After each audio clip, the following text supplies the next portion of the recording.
I always felt that movement was the greatest therapy. Even if it was just, I have a friend now who's been sick, and I walk with him a couple of times a week. We try to, and we got to get out of the house. We just got to move. And when you're moving, you're joking, you're thinking, you're doing, and it's very important to stay in motion. Welcome to Believe in Progress, the American Association for Cancer Research Foundation podcast. Join us and be inspired by the incredible stories of those who have faced cancer with strength and resilience, and the medical professionals who are working tirelessly to find new treatments and ultimately a cure. Believe in Progress isn't just about the science of cancer. It's about the human side of this disease. Together, we can make progress in the fight against cancer and bring hope to those who need it most. Welcome to the Believe in Progress podcast, brought to you by the AACR Foundation. I'm your host, Mitch Stoller, Chief Philanthropic Officer at AACR. Today, we have an extraordinary story of resilience and determination. Our guest, Alan Kaufman, is a former Northwell patient who overcame a near-fatal case of stage 4 metastatic melanoma. An avid runner and cancer survivor, Alan's journey is a testament to the power of hope and the advancements in cancer treatment. Alan's story is particularly inspiring as he prepares to run in the New York City Marathon this fall.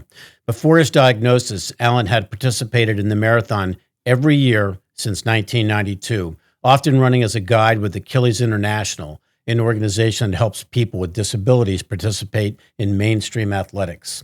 In 2017, his battle with cancer forced him to miss the marathon, but by 2018, Alan was back on the course, this time as an Achilles athlete himself. His journey from a cancer diagnosis to marathon training embodies the incredible spirit of resilience and the transformative impact of medical advancements. Join us as we explore his incredible story and the impact of cutting-edge therapies on his recovery and return to running. Alan, welcome to Believe in Progress. Thank you so much for taking time out of your day. Really honored to have you here today. Mitch, it's my pleasure to be here. Thank you for having me. And I asked you to start off to tell the audience that you already did your walk run this morning. I try to work out 7 days a week. I can no longer run, so I walk. But because the distance is shorter walking, I walk twice the amount of time every morning. But I got out. The weather was better here in New York today. And it always, I get up at 4:30 in the morning to do it, so I get it out of the way quickly before it gets warm. That's fantastic. Well, that inspires me. Thank you for that, Alan. Can you start by sharing now how you first discovered something was wrong and what led to your diagnosis of stage 4 metastatic melanoma? In 2017, I was working as a freelance producer, writer, and working on different projects, and each one kind of shriveled up and died one by one.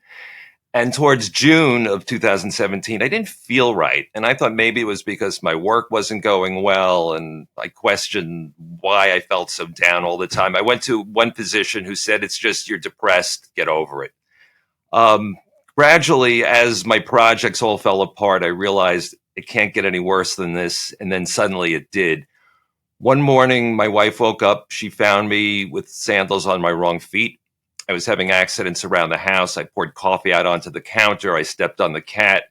She asked me to endorse the back of a check, and I couldn't write my name. So the initial reaction was, "You're having a stroke. Let's get to urgent care." So we did that. We went to urgent care. They suspected the same thing. I hitched a ride in an FDNY ambulance to the ER in our neighborhood. After a bunch of scans to my chest and to my head, the attending physician drew the curtain around my gurney. He looked at my wife and I, and he said, "I wish I could tell you it was only a stroke."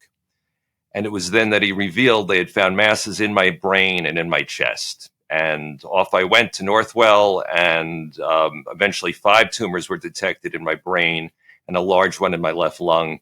I underwent back-to-back surgeries to go after the 2 large tumors in my brain, and then endured gamma knife radiation and 2.5 years of immunotherapy. Where is Northwell in Long Island, or is it in the city? Northwell is it's on Long Island. It's throughout the state of New York. But I was lucky enough, just by sheer circumstance and chance, to have been sent to the ER at Northwell here in Queens, because I was relegated into the care of the greatest neurosurgeon imaginable and the greatest oncologist imaginable. all by sheer luck. Wow. How did your family react to the diagnosis, and what were your initial thoughts, and what were their initial thoughts and concerns? My wife is a cancer survivor. She had Really? survived colorectal cancer 3 years earlier in Goodness. 2014. So we had already gone through the process, the anger, the acceptance, okay, what do we do now? And she was a real trooper. We walked every day for 6 weeks to radiation in Manhattan. She was on chemo. So I guess emotionally, we already knew what it felt like to get news like that. But of course, with me, there was and I don't admit this to many, but there was a certain giddiness and learning that all my other professional problems had like flown out the window. Suddenly, all the projects that had disappeared no longer mattered. My entire focus was now on getting well. And I don't remember the conversation exactly, but when the neurosurgeon sat me down and said, we got to do back-to-back surgeries, which eventually lasted 11 hours, my first question to him, very naively, was, do you think I can do the marathon in November? Right. And he gave me a look, if like, you'll know sure if you can do it or look. not. And I was like, yeah, right. But he was right. I couldn't do it. But, it was odd that one of my first reactions on getting sick was, oh, no, the marathon. Right. It's going to mess up my training. Right. I know it's absurd and very petty in the grand scheme of things, but that was truthfully my reaction. Okay, work is done. What about the marathon now? I think I would react the same way. I enjoy running. I'm not a marathoner, but I love playing pickleball and playing, being active in sports. I think I would probably react exactly the same way. Maybe it's the psychology of a newly diagnosed cancer patient. I don't know for sure, but I can remember the one vivid memory I have, and I tell this to everybody who's diagnosed: stay off the internet. Right. Please do not go to Dr. Google. Misinformation, disinformation, old information, bad information. First night in the hospital, I'm on my phone, metastatic melanoma, and everything, cancer. Every website I went to, reliable or not, gave the same grim prognosis. Good advice. No one's going to listen to it, but it's really good advice anyway. Myself included. How did well, first of all, how's your wife doing? Is she? She's doing well. Thank you for asking. She was a survivor. She did well. She went into remission after about 6 or 7 months of fighting and doing the radiation. And we learned a lot along the way. There's nothing like a cancer diagnosis to take every other problem you have in your life and kind of just pigeonhole it. And when she first got sick, we were just dealing with a whole bunch of nonsense like every household, and that went away. And then when I got sick, it was the same thing. Get well. And how important. So you were a caregiver. Now she became the caregiver and family. How important is that? And was that for you? It is everything. My wife is wonderful. She's loving, she's honest, and she's dedicated to the point she became my navigator. When you're first diagnosed and all this stuff is being thrown at you, the scans, the surgeries, the blood tests, the prodding, she had a yellow pad and she just wrote everything down. And so, okay, Tuesday we have a CT, Wednesday we have a PET scan, Thursday we see the oncologist. She always knew what was going on. Yeah. I imagine that was helpful for her, especially after, navigating her own cancer, right? There was a certain therapy in taking charge of a situation, whether you're a caregiver or the patient, but somehow either self-navigating, which is what I learned to do, having somebody there with you. And to enjoy, when she was sick, every day we had this routine. We go to the French bakery, get a coffee and a pain du chocolat, and then walk to the subway. With me, it was chocolate chip cookies and a coffee at the snack shop at the treatment center. Nice. I found that routine was very, very helpful. Very nice. If you don't mind, could you describe the surgeries and treatments you underwent, and the role that Dr.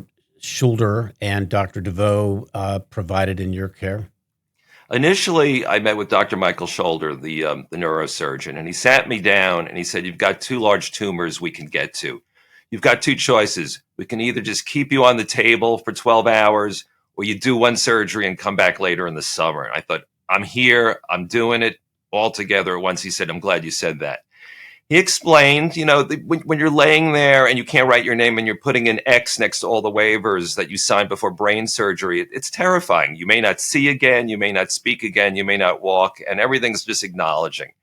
And I'm laying there getting ready to be pushed into 11 hours worth of surgery, thinking, God, I hope, I want to do the marathon. I had 6 months earlier double double cataract surgery. And I'm thinking, if I can't see again, I just spent $3,000 on surgery.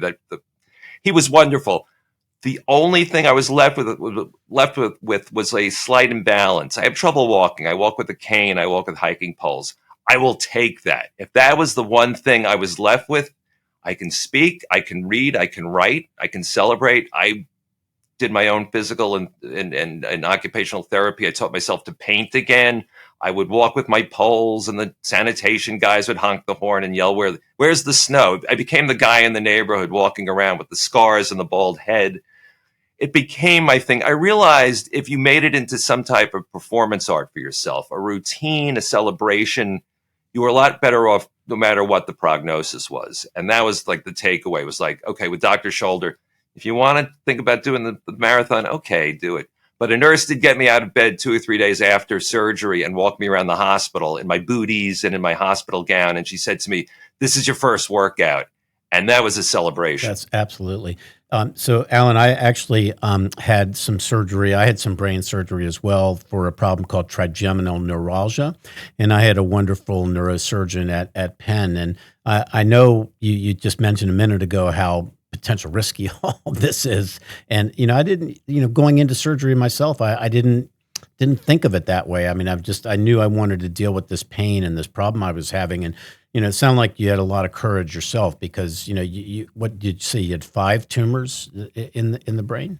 I had 5. 2 are operable or resectable, as they say. Yes. The other 3 weren't, but thankfully, with the help of gamma knife radiation, yes. LINAC radiation, and the 2.5 years worth of immunotherapy, we treated the other 3. It's, you joke about brain surgery. I worked in television, and we always said when there was a problem, hey, it ain't brain surgery. And this time it was. I was joking, hey, it ain't television.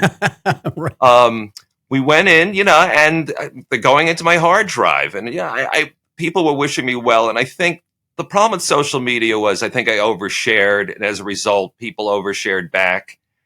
And the night before surgery, I'm looking at things on Facebook from people I haven't heard from in 20 years, suddenly all concerned and wishing me well, which was heartfelt. But it's an odd thing. Thankfully, I came out of it okay. But, there were moments when I'm thinking, wow, this is like maybe more serious than I think it is. Yeah. And my wife, I'm a documentarian. So I made sure everybody took pictures of me in the neuro ICU, laying there and, me walking with the nurse doing my workout. I recorded everything because I felt like it was an important element of my life to share with others.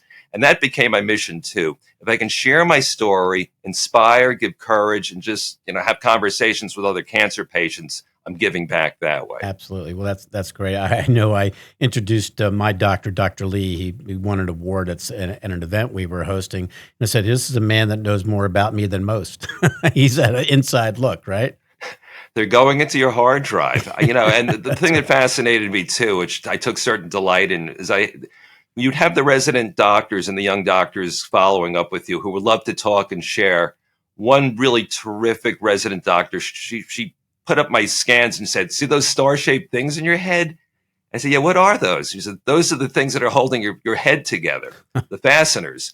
And for some reason, I just love that. And I said, some people have their head in the stars. I have stars in my head. And I relish small things like that because I just found them entertaining and comforting in some bizarre way. So after your initial treatments, what was the recovery process like for you, both physically and emotionally? Emotionally, it was okay. I can't get up and work today, but I will get up. I will try to maintain the same schedule, which was getting up 4:30 in the morning. Battling through the pain. There was horrible pain after the brain surgeries, but that was still in the hospital. When I got home, it was more about the wobbliness, like getting up, and people were afraid of me. Don't walk in the dark. You can't walk.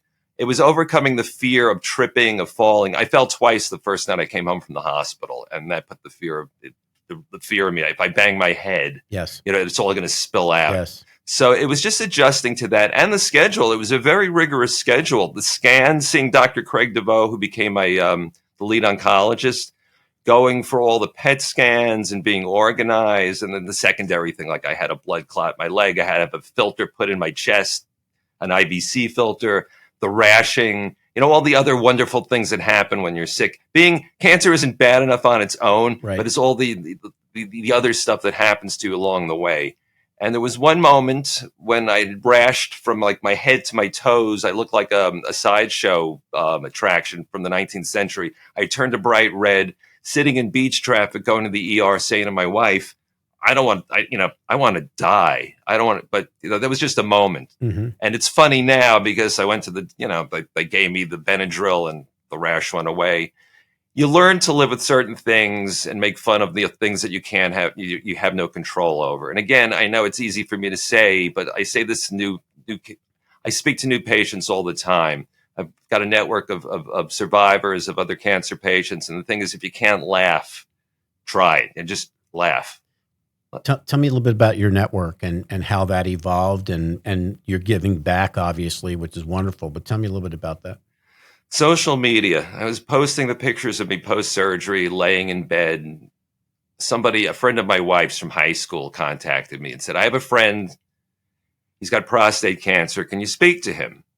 And I thought for a second, and I'm thinking, I'm not a doctor. I'm not a nurse. I'm not a social worker. I'm not a healthcare professional. But sure, why not? And the first call we shared together was 3 hours long. Wow. And it was just two guys comparing, we've got families. We've been, all our aspirations have been temporarily scuttled by cancer. He became the guy. And then other people, hey, my dad's going through immunotherapy, the same treatment you're on. Can you speak to him? And he was in Los Angeles. And we would trade pictures back and forth in the treatment center with the needles in our arms. And just at one point, I had 7 or 8 patients that I would speak to regularly. And it was great for me to be able to share my perspective. It was great for me to hear theirs. And it was comforting to everybody involved. And is that my wife would come? Yeah, I'm sorry. Go ahead. My wife would come home and say, "What'd you do today?" "Oh, I spoke to so and so. How'd it go?" "Great. He's doing okay, but I'm concerned about this one." And even my oncologist, which was very flattering to me, said, "Hey, I got this guy. He's got what you have. Do you mind speaking to him?" And that became another initial 3-hour call. I should have been billing by the hour, but right. I got such satisfaction in talking it through. And, I'm blessed with the ability to do the marathon, even though it takes me 10 hours now, not, 4 hours when I was healthy. But to use that as an example of, hey, let's just do it. It's the Nike thing. Just do it. It has so much truth to it. Yes. Well, you're paying it forward, obviously, but that must be good tonic for you, good medicine for your soul as well. Absolutely. Even when I'd go for treatment, you'd be sitting in the waiting area with other people and, you're giving the thumbs up. And, cancer warriors, as I like to call us, have a certain way of communicating. There's a certain humanity. There's a certain sensitivity, a connectivity to the universe that you don't realize until you're faced with a fatal illness. Not just cancer, but other things.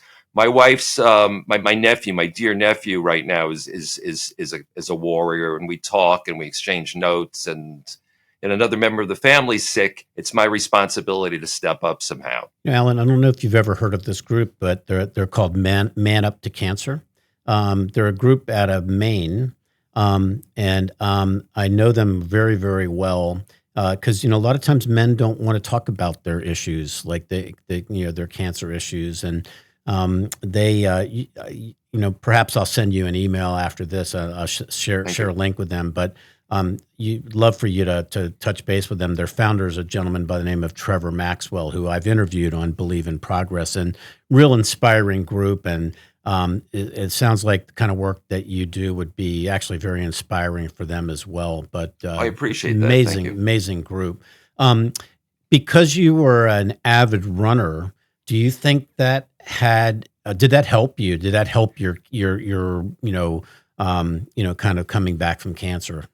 Absolutely. In fact, my physicians, both Dr. Shoulder and Dr. DeVoe, are of the opinion that because I had a level of fitness when I got diagnosed, that it got me out of bed quicker. It may have saved my life as well. I was an avid runner for 35 years prior to getting sick, and it became a part of my life. And I do absolutely feel that by having that level of fitness and just the motivation to get up and out really saved me. So back in the day, what was your like training schedule and like your best marathon? And I'd love to hear what your time was back in the day. I learned that having two small children, the key to marathon training was getting up before everybody else. And I Right. completely readjusted my biorhythm. I get up at 4 a.m. I try to do my requisite 40 to 50 miles a week, do the long runs, the 18 to 20 milers, stay on schedule. It was always nice to have that focus here in New York for November. Yes. It was life. It became a life affirmation, certainly after I got sick, but way before I did. It was my thing. And then as I progressed and the marathon got bigger and bigger, and you couldn't get in every year as an entrant, I became a volunteer with Achilles International. But still the same focus, training, getting ready. Marathon Sunday, the first Sunday in November, is like the world's biggest party here in New York City. Yeah. And I always felt, even, again, I think about it now, if one of my big concerns when I first got diagnosed was doing the marathon in fall 2017, either there's something wrong with me or this really was a part of my life. And it really is. How'd you get involved with Achilles? I started doing the marathon in 1992. And as the marathon grew and they were limiting the local entries and allowing foreign runners to come in, I decided to volunteer with Achilles. It was very self-serving, admittedly. Oh, I'll volunteer this year. And they paired me with some blind athletes, and it was astounding, absolutely astounding. One year I was with a Japanese woman who was a stroke survivor. She was the last person to finish in 2008. The very, very last. Okay. We finished in darkness in 14 hours. And the look on her face was, I couldn't believe how great it was. And then I was working out with blind runners from Japan every year. They'd request me in April. And I started doing that. And every couple of years, I do it as an entrant. And then when I got sick, I went from being a guide to being guided. It was very poetic. The first thing I did after I got out was I joined Achilles as an athlete. And there's a chapter here in Queens, which is convenient for me, and I love it. So I know a young man who's like a senior person at Achilles, and I think he like a senior development officer at Achilles. And we've talked a lot about the mission and just an amazing organization. We're a charity partner at the Philadelphia Marathon weekend here, and we have a bunch of Achilles athletes that participate, and it's really heartwarming to see these athletes, go after it and finish and just, really do some remarkable things. It's a remarkable day. In fact, I know that Philadelphia has a chapter of Achilles. Yes, yes, they do. We had a big meetup in Central Park yesterday, and it was joyous. But the nice thing that New York Roadrunners allows us to do for the New York City Marathon, ambulatory athletes with disabilities get an early start. So we're at the foot of the Verrazano Bridge before 53,000 other people. And we get an early start. So at least we're in the race. If we're going to finish last, it's nice to have people pass and be part of the event. It is, I said, it's the world's biggest, greatest moving party. And if you're in New York City on marathon weekend, it's fantastic. So my youngest daughter finished the New York Marathon a number of years ago. And my wife and I, we kind of plotted the course, at the 8 mile mark, at this mark, and all that. And it is unbelievable to be a fan as part of that, part of the city and that whole joyous occasion. So it's must be unbelievable as a runner to participate in the event. I can't not do it. And even while I was in treatment, I'd go for my infusion on Tuesday before Marathon Sunday. The nurses who were runners would all come around and we'd high five. And then I was going for infusions every other week. And I'd come back every year, and this is like my 7th or 8th year doing it post-diagnosis. I send my neurosurgeon and my oncologist finish line pictures, and they use that as a way of showing other patients, hey, here's a guy, look what he's doing. And I just love doing that for them. Alan, you've been in remission since 2020. Is that accurate? Yes. 2.5 years after starting immunotherapy, I had a stubborn lesion in my lung, so they added another 6 months of immunotherapy. But in late January 2020, I was in remission. My doctor doesn't like using the remission word. I'm in surveillance mode, but it's remission. What is that? What's his word? Surveillance? Surveillance, meaning we're going to just continue going for CT scans and MRIs and keep an eye on you, do blood work. But I mean, 99% of every other, it's just the way he is. But you're done with your immunotherapy, right? Yes, that was 2.5 years. And the last, upon a clean PET scan and a clean brain MRI, we made you're clean. And what was the immunotherapy that you were on, if you don't mind me asking? Sure. Initially, it was double agent. It was nivolumab and ipilimumab. And then that started in July 2017.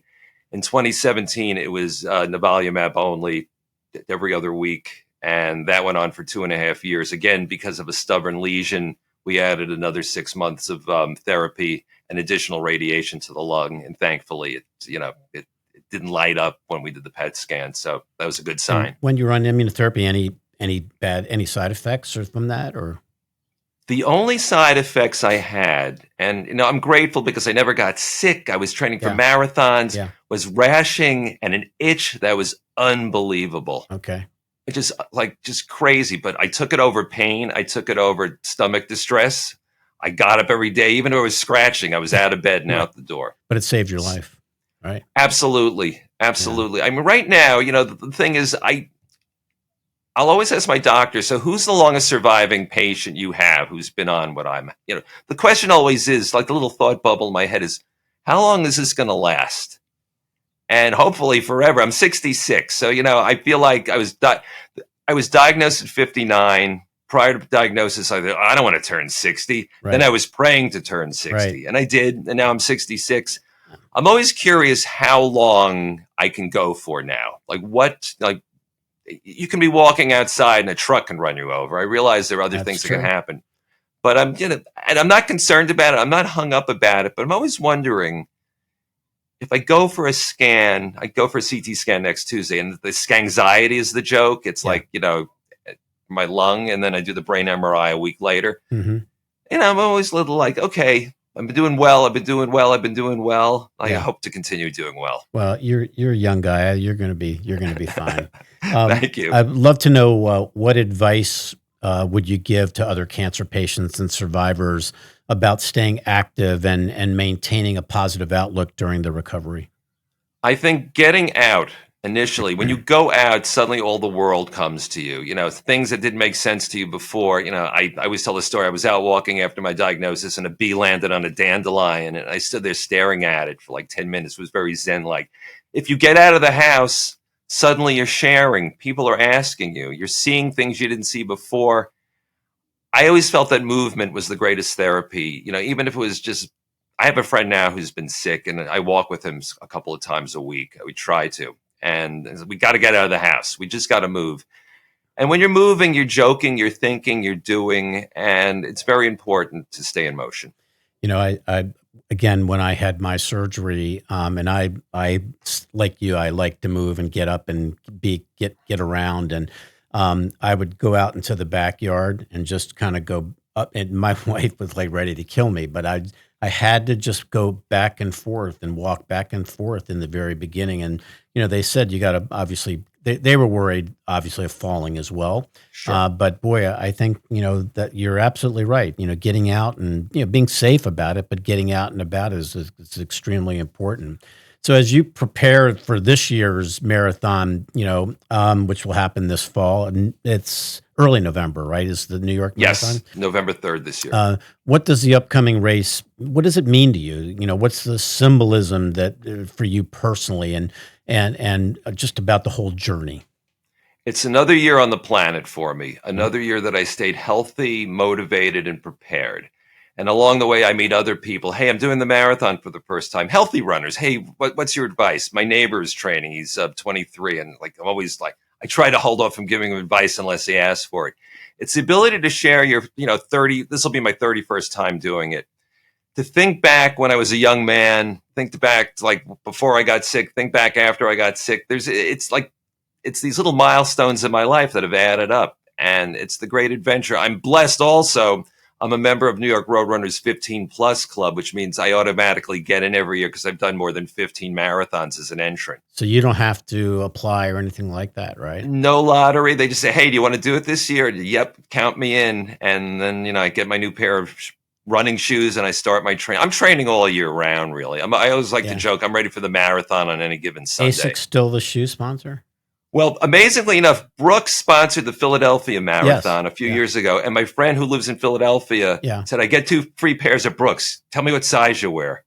Okay. I don't wear Brooks. She said, I wanted to send you that's all I wear now are Brooks. Thanks to her, my friend Janet King, if she's listening, sent me Brooks, and I'm on like my 50th pair since she gifted me. So I don't know if it's ASICS in Philadelphia. New York, it changes year to year. Yeah, we need to get you to Philadelphia. It's after New York, so you'd be in great shape for it, I'm sure. That was always right. If you didn't get into New York, well, I'm going to Philadelphia. It's still the same way. And the good news is that we're starting to set record numbers in Philadelphia. So marathons are strong. They've come back really, really strong. So I always ask everybody that I host on the podcast a couple of last questions, if you don't mind. And one of them is about mentorship. And just wondering, in your career, did you have some mentors, and what did those mentors teach you that have like really guided you both personally and professionally?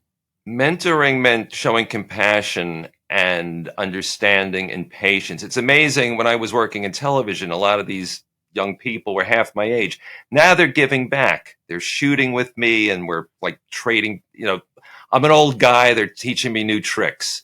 And mentorship means, you give and you take, and whatever you give, you get back.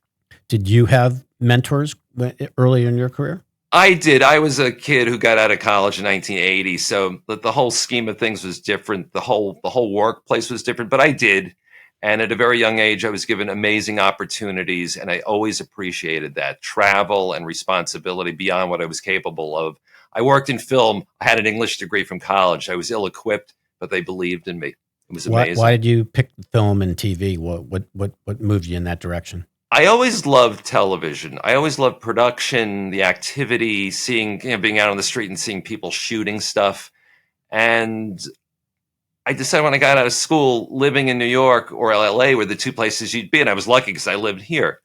And there was always work. It was always exciting. It was always different. My friends were in law school. I was working in television, working on a movie. Mm-hmm. And that's all I ever did. And in my third act, late in career, I was writing, I was creating. Then I got sick, but I had sold a sitcom that I won't say anything more than that actually at the very last minute got pulled, which in a way was a blessing because I could not have worked on it, my condition.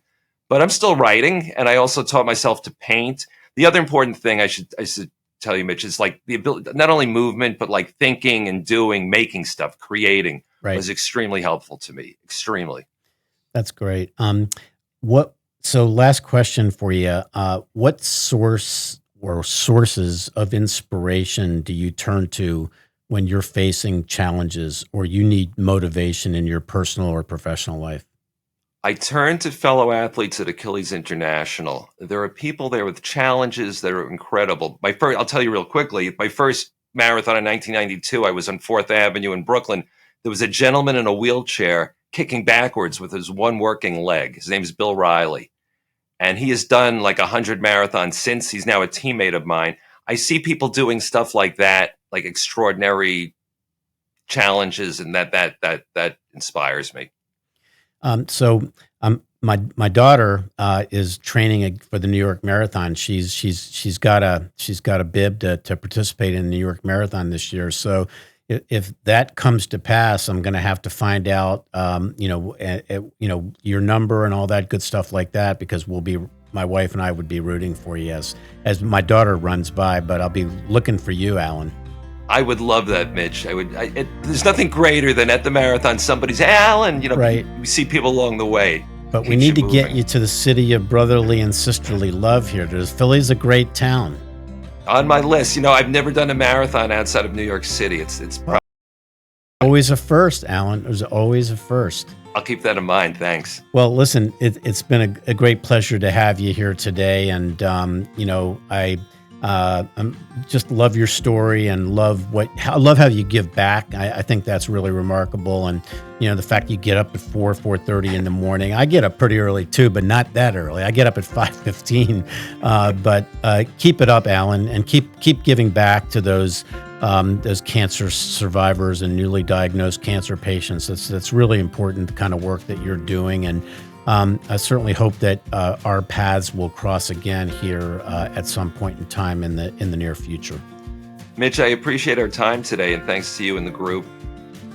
Great. Thank you so much for having me. Thank you, Alan, for sharing your inspiring journey with us today. Your story is a powerful reminder of the advancements in cancer treatment and the incredible resilience of the human spirit.